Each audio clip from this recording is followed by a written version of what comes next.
तो कहानी की शुरुआत में हमें दिखाया जाता है कि सूरज धीरे धीरे पृथ्वी के पास आ रहा है, जिस वजह से पृथ्वी के सभी इलाकों में आग और सूखा फैलने लगा है। इसलिए जल्दी ही साइंटिस्ट पृथ्वी पर आने वाली सोलर क्राइसिस के खतरे के बारे में पूरी दुनिया में अनाउंस करने लगते हैं, जिसमें वो सभी को बताते हैं कि अगर सूरज इसी स्पीड से आगे बढ़ता रहा तो सूरज 100 सालों में पृथ्वी को अपने बीच समा के खत्म कर देगा और 300 सालों बाद वो पूरे सौर मंडल को ही खत्म कर देगा। इसलिए पृथ्वी को बचाने के लिए UEG यानी यूनाइटेड अर्थ गवर्नमेंट मूविंग माउंटेन नाम के एक प्रोजेक्ट पर काम करने का फैसला करती है। इस प्रोजेक्ट के अकॉर्डिंग साइंटिस्ट काफी सारे बड़े बड़े इंजन्स बनाकर पृथ्वी के अलग अलग हिस्सों में इंस्टॉल कर देंगे, जिसकी मदद से पृथ्वी को सौर मंडल से बाहर ले जाकर बचा लिया जाएगा। लेकिन इस प्रोजेक्ट में काफी खर्चा होने वाला था, साथ ही खाने पीने के रिसोर्सेज भी दिन प्रतिदिन खत्म होते जा रहे थे, जिस वजह से लोग दंगे और प्रोटेस्ट करने लगे थे। इन प्रोटेस्ट में वो लोग शामिल थे जिन्हें किसी भी अंजाम या खतरों की परवाह नहीं थी, क्योंकि इन लोगों का मानना था कि जो खतरा अभी तक पृथ्वी पर नहीं आया है उसके लिए गवर्नमेंट इतना बड़ा रिस्क लेकर पृथ्वी और मानव जाति को खतरे में डाल रही है। वहीं दूसरी ओर UEG डिजिटल लाइफ नाम के एक प्रोजेक्ट यानी DLP पर बैन लगा देती है, जिस वजह से प्रोटेस्ट और भी ज्यादा बिगड़ जाते हैं, क्योंकि DLP एक कट्टर ग्रुप था जिसका मानना था कि इंसानों का फ्यूचर सिर्फ कंप्यूटर में है। असल में वो एक ऐसा प्रोग्राम डेवलप करना चाहते थे जिससे इंसान अपने दिमाग को एक डिस्क में अपलोड कर सकता था, लेकिन रिसोर्सेज की कमी के कारण वो इस प्रोग्राम को आगे नहीं बढ़ा सकते थे। इसलिए रिसोर्सेज के लिए वो हैकिंग करके UEG पर आतंकवादी हमला करते रहते थे। इन सब के बीच UEG नोटिस करती है कि उनके मूविंग माउंटेन प्रोजेक्ट से लोगों का विश्वास उठता जा रहा है, जिस कारण काफी सारे लोग इस प्रोजेक्ट को रोकने की कोशिशें कर रहे हैं। पर तभी चाइनीज एम्बेसडर जाओ इस प्रोजेक्ट के पहले पार्ट को कंप्लीट करने का कहते हैं, क्योंकि उनका मानना था कि पहला पार्ट जल्द ही पूरा हो जाएगा और लोगों को दोबारा उनके मूविंग माउंटेन प्रोजेक्ट पर विश्वास होने लगेगा। जाओ कहते हैं कि इस पहले पार्ट को कंप्लीट करने के लिए सबसे पहले चंद्रमा पर मौजूद इंजन्स की टेस्टिंग की जाएगी, क्योंकि हम चंद्रमा को भी सौर मंडल से धकेलने का प्लान कर रहे हैं ताकि पृथ्वी का ग्रेविटी से कनेक्शन टूट जाए। वहीं UEG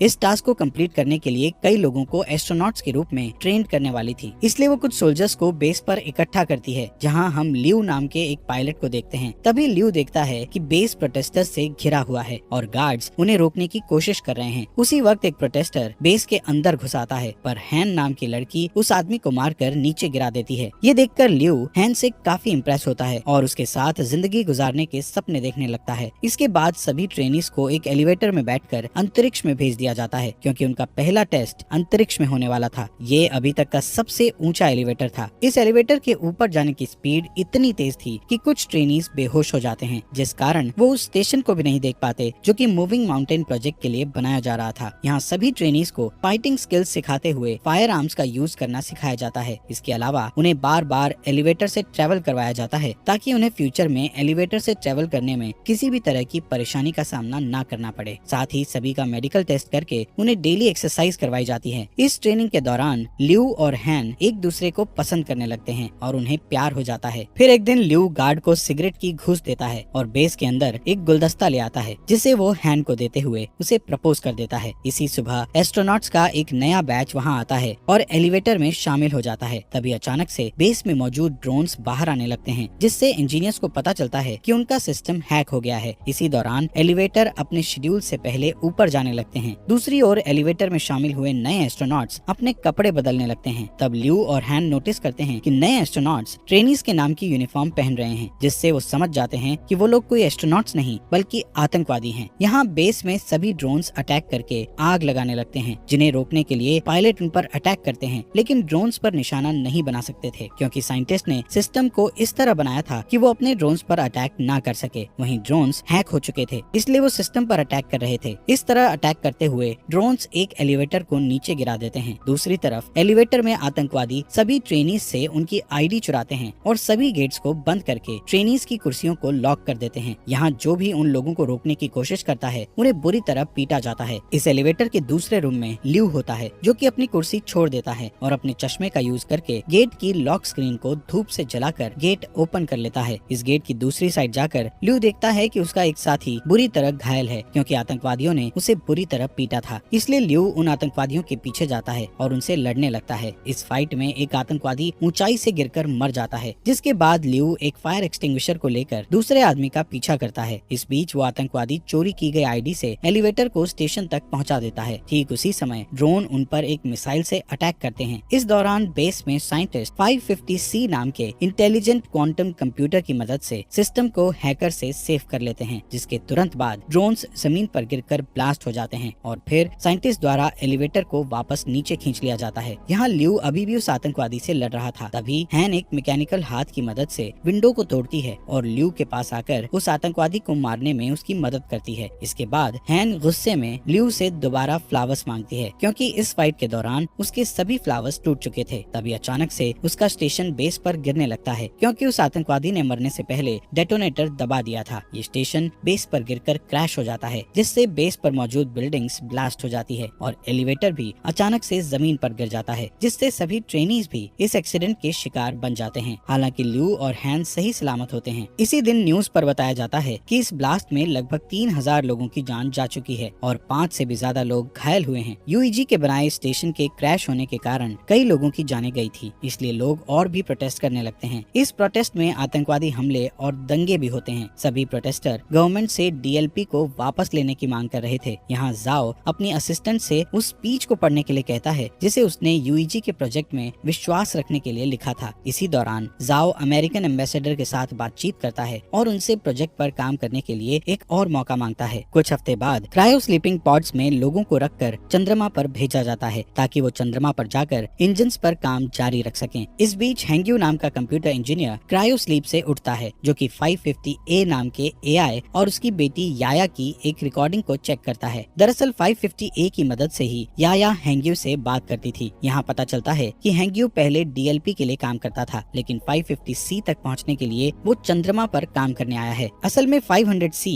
पूरे बेस को कंट्रोल करता है, इसलिए हैंग्यू को लगता है कि वो 500C का यूज याया की क्लिप बनाने में करेगा, जिससे कुछ सेकंड्स के लिए उसकी मरी हुई बेटी का दिमाग एआई में डेवलप हो जाएगा। यहाँ टीम के बाकी मेंबर्स के साथ काम करते हुए हैंग्यू को पता चलता है कि जाओ नाम का कंप्यूटर रिसर्चर 550C का इंचार्ज है और वो चाहता है कि हैंग्यू उनके सिस्टम के ऑपरेशंस पर उनके साथ काम करे। इसके बाद हैंग्यू और जाओ 550C का पहला टेस्ट बेस के हर एक सेक्टर को एक्टिवेट करके करते हैं। जब वो कंप्यूटर के द्वारा वर्क के पूरा होने का वेट करते हैं, तब जाओ हैंग्यू को अपने दिमाग की डिजिटल कॉपी देता है, जिसे कंपनी ने जब्त कर लिया था, क्योंकि उन्होंने डीएलपी पर बैन लगा दिया था। यहाँ जाओ हैंग्यू को समझाता है कि ये तुम्हारे ऊपर डिपेंड करता है कि तुम इस कॉपी को डिस्ट्रॉय करना चाहती हो या नहीं। कुछ समय बाद हैंग्यू याया की क्लिप जाओ को दिखाता है। इस बीच हैंग्यू उस दिन को याद करता है जब वो अपनी पत्नी और बेटी के साथ कार से कहीं जा रहा था। तब अचानक से उसकी कार एक ट्रक से टकरा गई थी, जिससे उसकी पत्नी की तुरंत ही डेथ हो गई थी। पर याया कुछ समय तक जिंदा थी, इसलिए हैंग्यू याया के दिमाग को कंप्यूटर के जरिए जिंदा रखने के लिए उसे डीएलपी के पास ले गया था। लेकिन वो लोग उसकी मदद करना नहीं चाहते थे, क्योंकि उनकी टेक्नोलॉजी अभी तक तैयार नहीं हुई थी। इस बीच हैंग्यू की मुलाकात जाओ से हुई, जो कि पहले डीएलपी में काम करता था। यहाँ जाओ ने हैंग्यू पर एहसान करते हुए याया के दिमाग को 550A नाम के एआई में डाल दिया था। यहाँ प्रेजेंट में हैंग्यू जाओ से रिक्वेस्ट करता है कि वो याया पर 550C का यूज करे, जिससे याया पूरी तरह एआई में बदल सके। जिस पर जाओ हैंग्यू से कहता है कि याया के लिए 550A ही काफी है। इसी बीच उनका सिस्टम डिटेक्ट करता है कि वहाँ Z9 लेवल का सोलर स्टॉर्म आने वाला है, जिससे सभी लोग बेस पर वापस जाने का सोचते हैं। लेकिन उनके पास जो गाड़ियाँ थी उनकी स्पीड ज्यादा नहीं थी, पर फिर भी वो कोशिश करते हैं और किसी तरह सभी इंजन्स को बेस में रखकर उन्हें सोलर स्टॉर्म से बचा लेते हैं। पर इस प्रोसेस में 550C एआई बुरी तरह जल जाता है, जबकि प्रोजेक्ट को 3 दिनों में लॉन्च करना था, जिसके लिए उन्हें एक एआई की बहुत ज्यादा जरूरत थी। तब हैंग्यू जाओ को अपना 550A एआई देने को कहता है, लेकिन इसके बदले वो फ्यूचर में 550 मॉडल्स डेवलप करने वाली टीम में खुद को शामिल करने का कहता है, जिस पर जाओ मान जाता है और हैंग्यू एआई से याया के दिमाग के डिस्क निकाल लेता है। 3 दिन के बाद टीम इंजन्स का टेस्ट करती है। तब चंद्रमा कुछ सेकंड्स के लिए अपनी जगह से थोड़ा सा शिफ्ट हो जाता है, जिसे देखकर टीम बहुत खुश हो जाती है, क्योंकि इससे साबित हो जाएगा कि 20 साल में वो पूरी तरह से चंद्रमा को पृथ्वी से दूर कर देंगे। इसके अलावा टीम की इस सफलता से पूरी दुनिया के लोगों को मूविंग माउंटेन प्रोजेक्ट पर विश्वास हो जाता है। कुछ महीने बाद वो पृथ्वी पर इंजन का टेस्ट करते हैं, जिससे सभी स्क्रीन ब्लैक हो जाती हैं और लोगों को लगता है कि उनका टेस्ट फेल हो गया है। लेकिन अचानक उन्हें फील होता है कि जमीन हिल रही है। वहीं दूसरी ओर बेस पर मौजूद एस्ट्रोनॉट्स को आसमान में एक लाइट जलती हुई दिखती है। इससे यूईजी के साइंटिस्ट प्रूव करते हैं कि पृथ्वी अपनी जगह से थोड़ी दूर पर शिफ्ट हुई है। ये जानकर पूरी दुनिया जश्न मनाने लगती है। इसी तरह कई साल बीत जाते हैं और यूईजी बहुत ही शक्तिशाली इंजन्स को बनाता है, जो कि पृथ्वी और चंद्रमा को धक्का देकर मूव करके सौर मंडल से दूर कर देगा। साथ ही इस प्रोजेक्ट का नाम अब द वेंडरिंग अर्थ रखा जाता है और 550C द्वारा कई बिल्डिंग्स को बनाया जाता है। जाता है, जिसके बाद यूईजी हर साल एक नया टेस्ट करती है जिससे उनकी थ्योरी सही साबित होती है। इस तरह लोग यूईजी के प्रोजेक्ट को पूरी तरह एक्सेप्ट कर लेते हैं, जिस कारण डीएलपी पूरी तरह से गायब हो जाता है। इसके अलावा लोगों में ये भी चर्चा होती है कि गवर्नमेंट ने जो अंडरग्राउंड सिटीज बनाई है उनके अंदर जाने के लिए लोगों को पास खरीदने होंगे। यहाँ पता चलता है कि हर साल पृथ्वी का रोटेशन धीमा हो रहा था, जिससे एक दिन में 24 घंटे की जगह 60 घंटे का सिस्टम हो गया है और ग्लोबल इंटरनेट भी अब बंद हो चुका था। साथ ही पृथ्वी पर अब बाढ़ और सोलर रेडिएशन जैसी समस्याएं लगी थी, जिससे कैंसर की बीमारी बढ़ने लगती है। इधर ल्यू और हैन शादी कर लेते हैं और उनका एक बेबी बॉय होता है। वो दोनों परेशान होते हैं क्योंकि उन्हें उनके बेटे के लिए अंडरग्राउंड सिटीज का पास नहीं मिला था। इसी बीच हैन को कैंसर हो जाता है, जिससे वो दोनों और भी परेशान हो जाते हैं। यहाँ हैंग्यू नए 500 डेवलपमेंट की हेल्प से याया के लिए एआई बनाता है, जिसे वो 550W का नाम देता है। यहाँ हमें बताया जाता है कि स्टेशन को गिरे हुए 14 साल बीत चुके हैं और अब ल्यू मेजर की पोस्ट पर आ चुका है। एक दिन ल्यू को अंतरिक्ष में भेजने के लिए उसका इंटरव्यू लिया जाता है। यहाँ 550W उसका इंटरव्यू लेता है और बताता है कि ल्यू की स्किल्स इम्प्रेसिव हैं। इसके अलावा 550W ल्यू की फैमिली में हो रही परेशानियों के बारे में भी बताता है और कहता है कि ल्यू को पृथ्वी पर रहकर अपनी फैमिली की देखभाल करनी चाहिए। जिस पर ल्यू कहता है कि मुझे अपनी फैमिली को पीछे छोड़ने का दुख है, लेकिन मुझे अपने बेटे को अंडरग्राउंड सिटी में भेजने के लिए बेस पर आकर काम करना पड़ेगा। यहाँ मिरर के दूसरी साइड प्रोजेक्ट के इंचार्ज साइंटिस्ट इस इंटरव्यू को सुन रहे थे, जिसमें हैंग्यू ल्यू की बातें सुनकर अपनी बेटी की याद करने लगता है। इसके बाद 550W बताता है कि हैन की जल्दी ही डेथ होने वाली है, जिस कारण ल्यू पूरी तरह से टूट जाएगा और स्ट्रेस टेस्ट में फेल हो जाएगा। इंटरव्यू के बाद ल्यू हैन के साथ टाइम स्पेंड करने के लिए हॉस्पिटल जाता है, जहाँ हैन कहती है मैं आखिरी बार अपने होम टाउन को देखना चाहती हूँ, पर मौसम की समस्याओं के कारण उसे होम टाउन में ले जाना बहुत मुश्किल था। इधर हैंग्यू ल्यू की बातों से इतना इमोशनल हो गया था कि वो चोरी से बेस में घुसकर याया के दिमाग को 550W से जोड़ देता है और उसे सिस्टम में देखने लगता है, जिससे वो इमोशनल होकर रोने लगता है। तभी जाओ गार्ड्स के साथ वहाँ आ जाता है और हैंग्यू को समझाने लगता है कि उसे याया की डेथ को एक्सेप्ट करना होगा, जिस पर हैंग्यू मना कर देता है और याया को पूरी तरह से 550W में अपलोड कर देता है, जिससे चंद्रमा के सिस्टम में तुरंत प्रॉब्लम आना शुरू हो जाती है और सभी इंजन्स फेल होने लगते हैं। इसके बाद गार्ड्स हैंग्यू को पकड़ लेते हैं और अपने साथ ले जाते हैं। इधर जाओ याया के डिस्क को निकालकर 550W एआई को बंद कर देता है। इस बीच ल्यू अपने पुराने दोस्तों के जरिए एक जेट उधार लेता है और हैन को उसके होम टाउन ले जाता है। कुछ ही समय में वो शंघाई सिटी में लैंड करते हैं, जो कि अब बर्फ से जमी हुई बंजर जमीन बन चुकी थी। दोनों सितारों को देखते हुए बातें करते हैं, जहाँ हैन ल्यू से कहती है कि मैं समय आने पर शान से मरना चाहती हूँ। यहाँ यूईजी के लोग हैंग्यू के द्वारा की गई सिस्टम प्रॉब्लम्स के बारे में बात करते हैं और नोटिस करते हैं कि ये उस हैकिंग की तरह ही है जो कुछ सालों पहले ड्रोन और एलिवेटर के साथ की गई थी। इसलिए सभी 550W के सिस्टम को हैक करके सही करने का सोचते हैं, लेकिन वो हर बार ब्लॉक हो जाते हैं। तभी अचानक चंद्रमा के इंजन ब्लास्ट हो जाते हैं, जिससे चंद्रमा पृथ्वी की ओर आने लगता है। दूसरी तरफ जाओ समुद्र के पास खड़ा होता है और सभी देशों के लीडर्स को एक इमरजेंसी अलर्ट सेंड करता है, क्योंकि सुनामी धीरे धीरे बढ़ रही थी, जो जल्द ही जमीन से टकरा जाती है। इस इमरजेंसी के कारण ल्यू को भी वापस ड्यूटी पर बुलाया जाता है। वहीं लीडर्स पहले से ही अंडरग्राउंड सिटी को खोलना शुरू कर देते हैं ताकि वो सुनामी से लोगों की जान बचा सकें। यहाँ ल्यू के मिशन पर जाने से पहले ही हैन की डेथ हो जाती है, इसलिए उनके बेटे को हैन के पिता अंडरग्राउंड सिटी में मिल जाते हैं। इस बीच जाओ यूईजी से सपोर्ट मांगते हुए कहता है कि उन्हें पृथ्वी के सभी परमाणु हथियारों का यूज करके चंद्रमा पर अटैक करना होगा, ताकि वो चंद्रमा को पृथ्वी से टकराने से रोक सकें, जिस पर सभी देश अपने अपने हथियार सौंपने के लिए मान जाते हैं। इस बीच जाओ हैंग्यू से मिलने के लिए जेल में जाता है और उसे बताता है कि वो पृथ्वी के इंजन्स को जल्द से जल्द एक्टिव करना चाहते हैं, लेकिन इसके लिए उन्हें ग्लोबल इंटरनेट को फिर से एक्टिव करना पड़ेगा। साथ ही जाओ बताता है कि इंटरनेट का एक सर्वर पानी में डूब गया है, जिसकी केयर करने के लिए उन्हें हैंग्यू की जरूरत है, लेकिन हैंग्यू जाओ की बात नहीं मानता है। तब जाओ उसे याया के दिमाग की डिस्क दिखाकर उसे ब्लैकमेल करता है, जिससे हैंग्यू को उसकी बात माननी पड़ती है। इसके बाद हम देखते हैं कि परमाणु को ट्रांसपोर्ट करने के लिए ल्यू के साथ साथ कई पायलट को चुना जाता है। वहीं पृथ्वी पर मिसिंग इंटरनेट सर्विस की देखभाल के लिए 3 टीम्स को बीजिंग, टोक्यो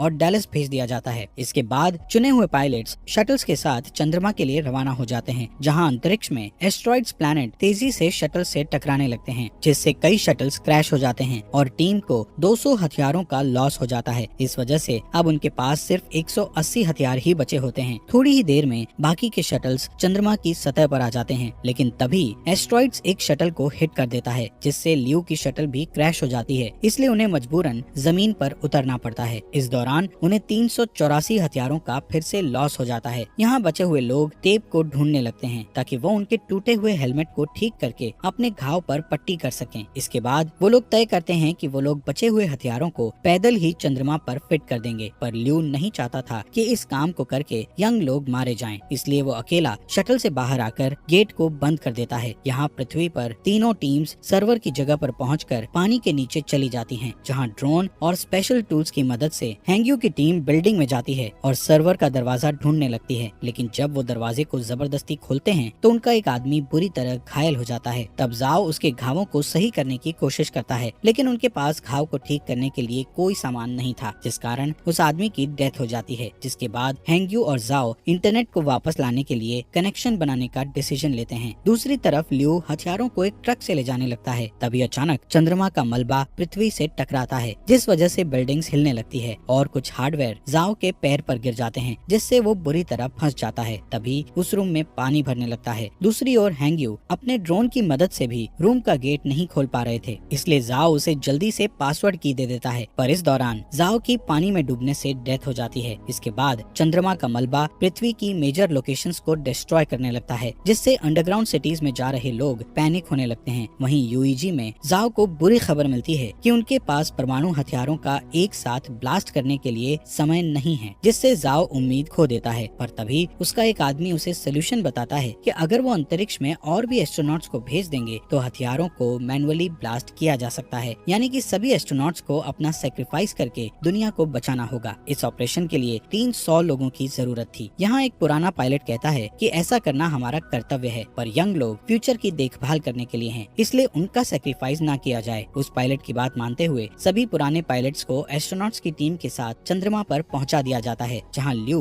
उन्हें आता हुआ देखकर चौंक जाता है, लेकिन उसका कम्युनिकेटर टूट गया था, इसलिए वो पृथ्वी पर वापस लौटने से पहले अपने पुराने टीचर और ट्रेनिंग पार्टनर्स को गुड बाय नहीं बोल पाता है। दूसरी ओर यूईजी बताती है कि टोक्यो और डैलस के सर्वर वापस आ चुके हैं, लेकिन बीजिंग का सर्वर अभी तक नहीं आया है। यहाँ बीजिंग में हम हैंग्यू को देखते हैं, जिसके रूम में पानी भरने लगता है और वो की को सही कंप्यूटर से नहीं जोड़ पाता। तभी चंद्रमा पर एस्ट्रोनॉट्स सभी परमाणु हथियारों को ब्लास्ट करने लगते हैं। ठीक उसी समय हैंग्यू भी उसकी माइंड डिस्क को एक कंप्यूटर से जोड़ देता है, जिससे चंद्रमा पूरी तरह ब्लास्ट हो जाता है। पर अब चंद्रमा का मलबा तेजी से पृथ्वी की ओर आ रहा था, इसलिए पृथ्वी को जल्द ही वहाँ से हटाने की जरूरत होती है। यहाँ हैंग्यू याया की क्लिप को एक्टिव करता है और उसे की दिखाकर अंदर से इंटरनेट को एक्टिव करने के लिए कहता है। तभी रूम में पानी भर जाता है, जिससे हैंग्यू की भी डेथ हो जाती है। वहीं चंद्रमा का मलबा पूरी दुनिया में गिरने लगता है। तभी यूईजी इमरजेंसी मैसेज भेजकर बताता है कि उनका मिशन फेल हो चुका है, जिससे शहरों में दंगे होने लगते हैं। वहीं जाओ हार नहीं मानता और अपनी टीम को इंजन्स में आग लगाने को कहकर उन्हें उल्टी गिनती शुरू करने को कहता है। इसी दौरान बीजिंग में हैंग्यू का दिमाग अचानक कंप्यूटर के अंदर एक्टिव हो जाता है, जहां वो अपनी बेटी से दोबारा मिलकर बहुत खुश होता है। इसके बाद हैंग्यू एआई में जाकर इंटरनेट सर्वर को एक्टिव कर देता है। तभी जाओ के आदेशों का पालन करते हुए एक आदमी इंजन्स को स्टार्ट कर देता है और फिर देखते ही देखते पृथ्वी मूव करने लगती है और चंद्रमा के मलबे से बच जाती है। ये देखकर पूरी दुनिया के लोग जश्न मनाते हैं। यहाँ ल्यू शटल से ही पृथ्वी को हिलते हुए देखता है, इसलिए वो जल्दी से वीडियो रिकॉर्ड करता है ताकि वो अपने बेटे को ये सीन दिखा सके। दूसरी ओर हैंग्यू और याया के दिमाग का बैकअप 550W में एक साथ मिक्स हो जाता है। इसके बाद हमें 7 साल बाद का सीन दिखाया जाता है, जहाँ पृथ्वी वापस से 24 आवर के सिस्टम में आ चुकी है और जाओ रिटायर्ड हो चुका है, लेकिन अब उनकी असिस्टेंट यूईजी में उनकी लेगेसी को आगे बढ़ा रही है। अब क्योंकि चंद्रमा से उनको कोई भी खतरा नहीं है, इसलिए वो अपने प्लान का सेकंड पार्ट शुरू करते हैं, जिसमें वो 10 साल के अंदर जुपिटर प्लैनेट के पास से उड़ेंगे और फिर पृथ्वी को हमेशा के लिए सौर मंडल से बाहर कर देंगे। इसलिए इंजन्स पर नजर रखने के लिए एक स्पेस स्टेशन बनाया गया है, जिसका इंचार्ज ल्यू है। और इसी के साथ ये मूवी यहीं पर खत्म हो जाती है। दोस्तों